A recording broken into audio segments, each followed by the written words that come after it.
Yuunivarsiitiin Saayinsii fi Teknoolojii Adaamaa piroojektota adda addaa ijaarsaa fi haaromsaa ture eebbisuun tajaajilaaf banaa godhe.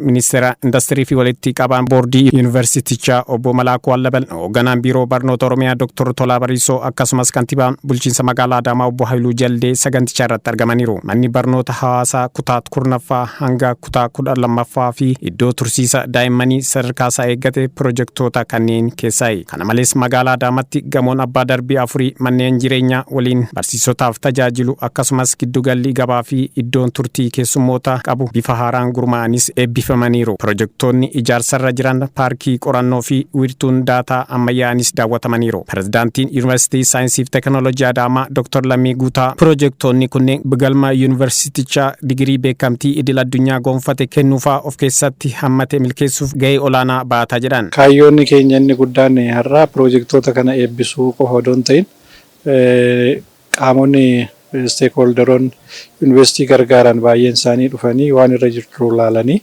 gara fuulduraatti piroojektota gurguddaa waan qabnuuf achirratti wanta nu gargaaruu danda'an in terms of finance yaadaanis waan hundaan akka nu gargaaraniifidhaan sagantaa kana qopheessine. Piroojektonni kun kontiraaktaroota adda addaatiin hojjetamanidha. Amma fakkeenyaaf deekeer kan jennu building yookiin immoo gamoo 23 renovate goone.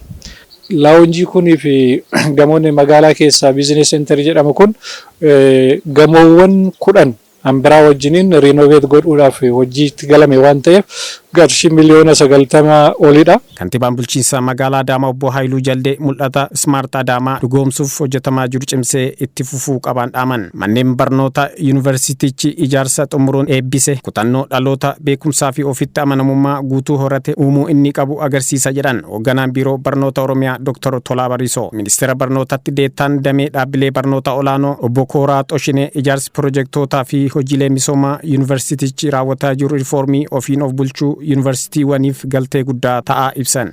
Hojii isaanii keessattuu teknoolojii haaraa uumuu ta'ee amma jirus kana akka inni rakkina biyya kanaa furu akka inni guddina biyya kanaa saffisiisu xiyyeeffatamee kan hojjetu ta'a. Karaa kanaan kan laalle har'a piroojektonni har'a laalle kun hundumtuu qulqullina barumsaa yuunivarsiitiin kun kennu irratti gahee guddaa qaba jechuudha. Maaliif amma akka kanaan duraatii miti yuunivarsiitonni barattoota barsiisanii eebbisiisuun waan hin ga'u. Namni yuunivarsiitii keessa eebbifamu kun qophii akkamii qaba jechuun hojii keessa galuudhaaf yookiin hojii haaraa uumuudhaaf yuunivarsiitonni atoo isaanii eebbifamneen duratti iskilii akkanaa kennuufii qabani, dandeettii akkanaa kennuufii qabani. Kanaaf barumsi akka kanaan duraatti tiyoorii duwwaa adoon ta'in hojii harkaa irratti iskilii irratti akka inni xiyyeeffatu godhuudhaaf piroojektonni argine kuni gahee guddaa qabu jechuudha.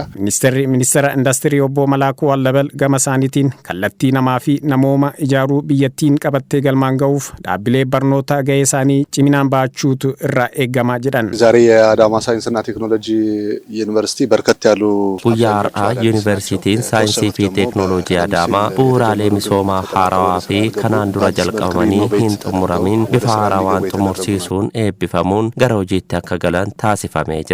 ተደርገው ወደ ስራ እንዲገቡ የተደረጉ ናቸው።